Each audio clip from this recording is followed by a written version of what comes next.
Sam are back with us, and we asked the question about Manchester City, and we'll ask the same one about Arsenal. How do we see that result? Yeah, clearly not as good a result for Arsenal as it is for Manchester City, despite both being draws, simply because this is the home leg for Arsenal.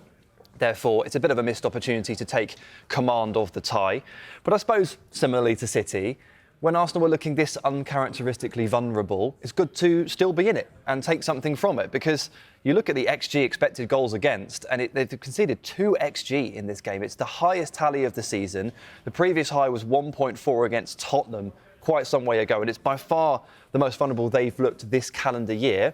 Quite frankly, I'm not used to seeing Arsenal concede chances like that. I'm not used to seeing teams run through on the counter against Arsenal like that, because they don't tend to allow that stuff.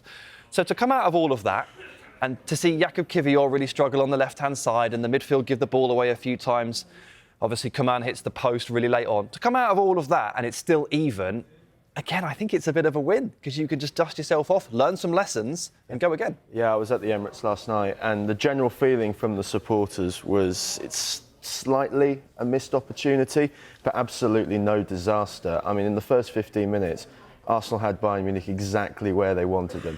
1-0 up, no away fans in the ground, and Bayern were very much on the ropes. But then they made 3 mistakes, and the first one was that missed chance for Ben White. If that goes 2-0, I think Bayern Munich stopped running, because we saw it against Heidenheim at the weekend, where they conceded an equaliser and then it all fell apart.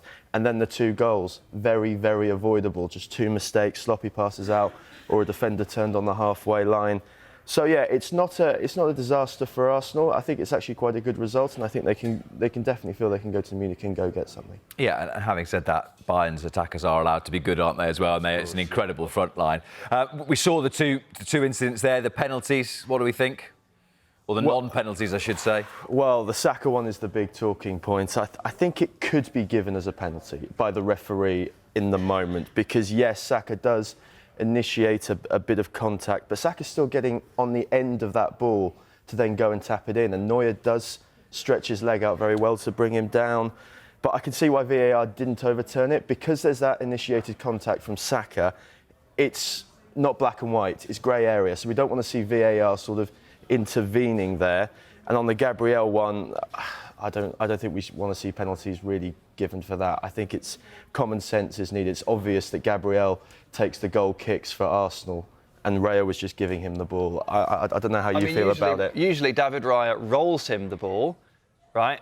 And then Gabriel kicks it back. This time Raya kicked him the ball and he picked it up. So, look, point blank, they're very fortunate not to have conceded a penalty here, because by the rules, that is a penalty. However, as a neutral, as someone just trying to enjoy the game and watch it happen over 90 or 180 minutes, I am kind of pleased that such a pivotal moment hasn't happened or hasn't decided a game like this. Yeah, and it evens itself out as well. I think, maybe. Neither are given, so I think it's pretty much Only 3 things are certain in life, Michael Bridge. Death, taxes, and that Harry Kane was going to score against Arsenal last night. It had to be him, didn't it? He's now scored more goals at the Emirates than any other visiting player. I know Arsenal fans waving the scarves behind, trying to put him off, but he knows where that goal is at the Emirates. But he's known where the goal is all season for Bayern Munich. It's not been a great season for Bayern Munich at all, has it? It looked like they're not going to win their league, and it's unbelievable to think it when you've got Harry Kane up front. But look at his goals, 39 goals in 38 games and 12 assists.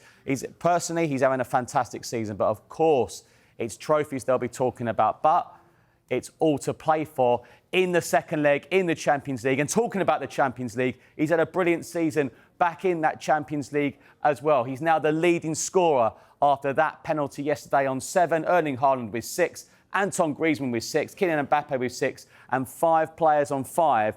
What an intriguing second leg we have in store. Yeah, we absolutely do. He's just brilliant, isn't he, Harry Kane? It's very difficult to say anything negative about him. And in an age of not many sort of recognised centre-forwards, would he be the number 1 in the world? The best striker? It's tough, isn't it? I mean, him and Lewandowski and Karim Benzema have dominated this conversation over the last 5 years or so. Benzema now is essentially out of the picture, not playing at the top level anymore. So Kane might well be in that conversation for sure. And the great thing about him is he can do so many different things. You saw the assist tally there. It's always been like that. He's always been in the golden boot chase and teeing up teammates for assists. It's remarkable the amount of things that he can do. The only thing he's never had is that turn of pace. He's obviously made it work for him. It's not exactly held him back, has it? Look at those goal tallies over the years.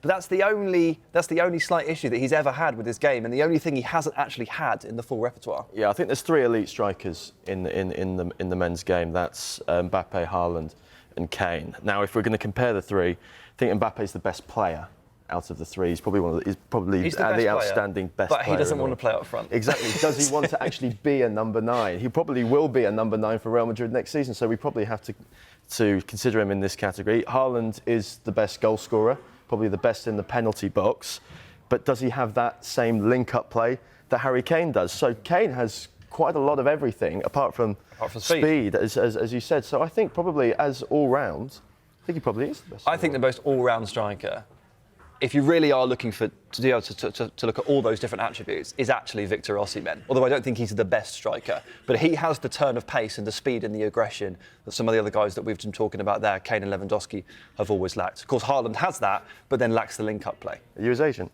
I don't think he'd be sat there if he was his agent, let me tell you. We said maybe at the start that it was a bit of a missed opportunity for Arsenal. Bayern, when they've drawn the first leg away, have gone through 6 out of 8 times. I think Liverpool, the last team to beat them when they went on to win it in 2019. How do Arsenal get themselves through from here? Well, looking at those stats, it can look ominous for Arsenal. But Arsenal have shown this season, trips to Anfield, trips to the Etihad, that they can hold their own in very difficult environments. You know, Saliba and Gabriel basically had Haaland in their pockets all game at the Etihad. So why can't they do the same to Harry Kane at the Allianz? I think there's also... We've seen a bit more clarity from Arsenal in away games this season. I think at home you've sort of seen a little bit more emotion, but actually in the clarity of you've seen more clarity with Arsenal on the road. My only sort of doubt about Arsenal is the occasion. They went to Porto and they looked off. In the Champions League last night, they looked off. So will that be a factor for them at the Allianz? You also do wonder whether the closeness of both of these ties for Arsenal and Manchester City, whether the one team rubbing their hands together is Liverpool, who you would think would not need to be at quite a level, without being disrespectful to Atalanta, to get through their Europa League quarter-final, that this could take a lot out of both squads moving into the final few Premier League games. Yeah, it's not necessarily a disrespect to Atalanta, it's just the simple fact that the Europa League is clearly further down the totem pole here of importance, and the Premier League and the Champions League are the 2 most important competitions. 2 of the 3 clubs in the title race are having to deal with that head-on every 3 games, and Liverpool do get to take their foot off the gas ever so slightly because they probably don't care as much about those Thursday nights as Arsenal and City do on the Wednesday nights. Look, it's going to be relentless. It's going to be really difficult. It's going to be really entertaining. But at the same time, Liverpool will want City and Arsenal to progress because they would face each other in the semi-finals. And if you think last night was intense, City, Arsenal, Champions League semi-final, that is intense.